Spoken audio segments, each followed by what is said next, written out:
अस्सलाम वालेकुम स्टूडेंट्स। आज के लेक्चर में हम पॉलीट्राइकम का लाइफ साइकिल पढ़ेंगे। पॉलीट्राइकम के अंदर तीन तरह से रिप्रोडक्शन हो रही है: वेजिटेटिव रिप्रोडक्शन, सेक्सुअल रिप्रोडक्शन और ए सेक्सुअल रिप्रोडक्शन। वेजिटेटिव रिप्रोडक्शन जो है वही bye means of plant body होगी।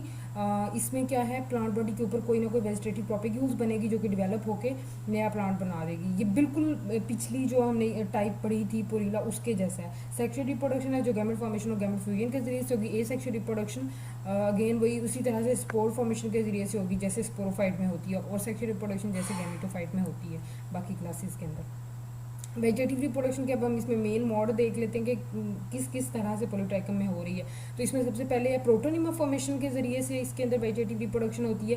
प्रोटोनिमा क्या है? प्रोटोनिमा स्पोर जब जर्मिनेट होता है तो वो एक फिलामेंटस बॉडी बनाता है जिसको हम प्रोटोनिमा कहते हैं। इस तरह की फिलामेंट्स पे कंसिस्ट कर रही होती है, जैसे ये फिलामेंट हमें नजर आ रहा है। इसके ऊपर एक बड बनती है और ये पूरा डिवेलप होके जो है नई प्लांट बॉडी बना देता है, गैमेटोफाइट बॉडी बना देता है। इसी तरह से बुलबिल्स के जरिए से इसमें वेजिटेटिव रिप्रोडक्शन होती है। बुलबिल्स जो हैं वेजिटेटिव प्रोपेग्यूल्स हैं, वेजिटेटिव आउटग्रोथ हम इन्हें कह सकते हैं। ये ज़्यादातर रूट्स के ऊपर, रूट्स ना तो हम यहाँ नहीं है ना, इनके अंदर लोअर स्ट्रक्चर्स मौजूद हैं जिनको हम राइजाइड्स कहते हैं। राइजाइड्स के ऊपर समटाइम ये होती हैं, समटाइम ये स्टेम और लीफ के एक्सल में मौजूद हो सकती हैं, समटाइम ये सिर्फ स्टेम के ऊपर मौजूद हो सकती हैं। तो ये वेजिटेटिव प्रोपेग्यूल्स हैं, ये भी डिवेलप होकर नए प्लांट बॉडी में कन्वर्ट हो जाती है। इसी तरह से फ्रेगमेंटेशन भी इनमें वेजिटेटिव रिप्रोडक्शन का एक जरिया है।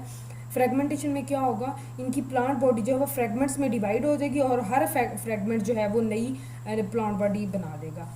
जो इनका रेक्ट लीफी शूट है, जैसे ये यहाँ पे हमें डायग्राम में भी नज़र आ रहा है, जो रेक्ट लीफी शूट है वो डिवाइड हो जाएगा। उनमें से निचले पोर्शन की डेथ भी हो सकती है, किसी भी तरह से वो इससे ब्रेक हो जाएगा, अलग हो जाएगा, तो वो नए प्लांट बॉडी में कन्वर्ट हो जाएगा। उसके बाद इनमें सेक्सुअल रिप्रोडक्शन है। इनमें सेक्सुअल रिप्रोडक्शन जो है ओवोगैमस है। जिस तरह से हमने पोरीला में भी पढ़ा था उसमें भी सेक्सुअल रिप्रोडक्शन जो थी वो ओवोगैमस थी। तो ओवोगैमस का मतलब क्या होता है कि जो इसके गैमेट्स होंगे वो फॉर्म एंड स्ट्रक्चर के लिहाज से और अपने साइज़ के लिहाज से वो दोनों एक दूसरे से डिफरेंट होंगे। मेल गैमेट और फीमेल गैमेट एक दूसरे से डिफरेंट होंगे। और डायोशियस है जो पॉलीट्राइकम है, प्लांट है ये वाला।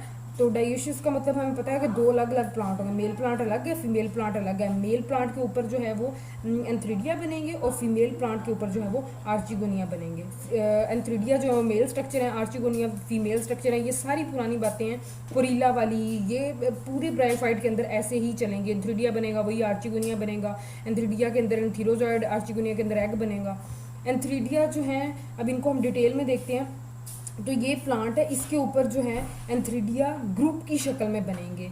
ये जो एंथ्रीडिया का ग्रुप है इसको हम कहेंगे एंथ्रीडियल हेड।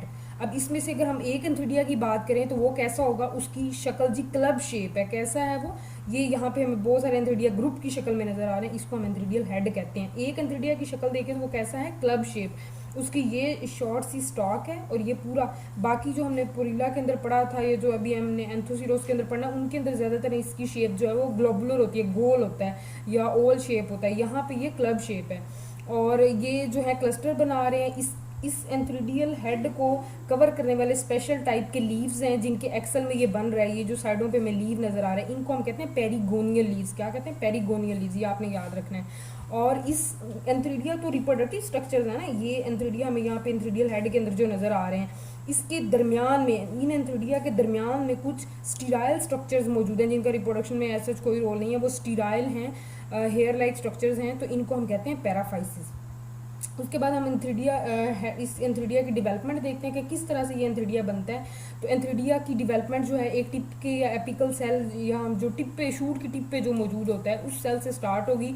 कोई भी वो सुपरफिशियल सेल हो सकता है, उसको हम एम्ब्रियोनल सेल भी कहते हैं। उसको हम यहाँ पे एंथ्रीडियल इनिशियल कहेंगे। एंथ्रीडियल इनिशियल मतलब जिसने इनिशिएट करना है, स्टार्ट करना है इस डेवलपमेंट को।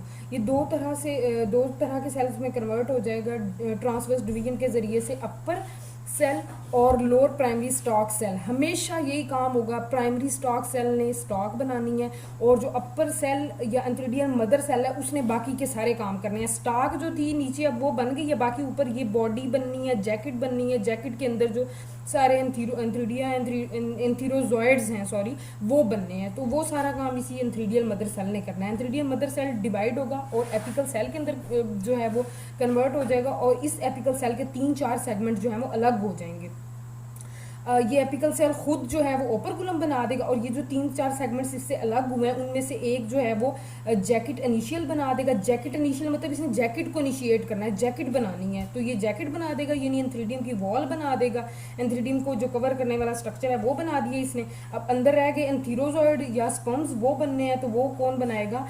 ये जो प्राइमरी इन्हीं सेगमेंट से जो है वो प्राइमरी एंड्रोगोनियल सेल बनेगा, जो एंड्रोगोनियल सेल्स में कन्वर्ट हो जाएगा। ये एंड्रोसाइट मदर सेल बना देंगे, जो कि एंड्रोसाइट के अंदर कन्वर्ट हो जाएंगे। जिसका जैसे एंड्रोसाइट मदर सेल है ना, तो इसने एंड्रोसाइट के अंदर कन्वर्ट हो जाना है, ये अंडरस्टूड चीज़ है। और ये सब के अंदर ऐसा ही होता है, जैसे प्राइमरी एंड्रोगोनियल है तो उसने एंड्रोगोनियल सेल के अंदर कन्वर्ट हो जाना है। तो इसी तरह से यहाँ एंड्रोसाइट मदर सेल, इसने किसके अंदर कन्वर्ट होना है? एंड्रोसाइट के अंदर।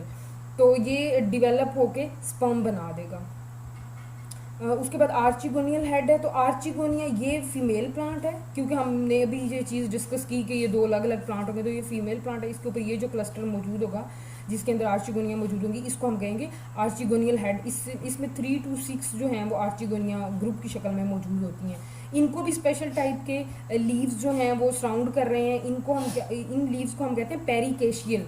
एंथ्रीडिया को जो लीव सराउंड करते थे उनको हमने जो है उन लीव्स के लिए उनको भी हमने कहा था कि वो रिप्रोडक्टिव लीव्स से जो हैं वेजिटेटिव लीव्स से डिफरेंट है, उनको हमने पेरिगोनियल लीव्स का नाम दिया था।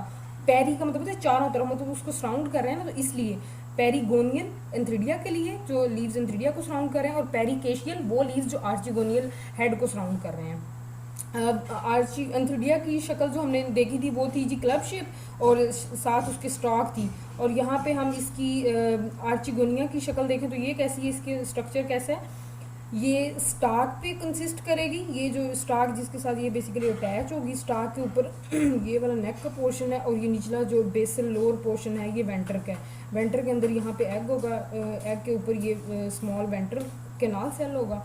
ये वाले नेक है, नेक का पोर्शन है, लॉन्गेटेड जो पोर्शन है, और इस नेक के अंदर नेक कैनाल सेल, वेंटर के अंदर वेंटर कैनाल सेल, और यहाँ पे लोअर लार्ज एग मौजूद होगा।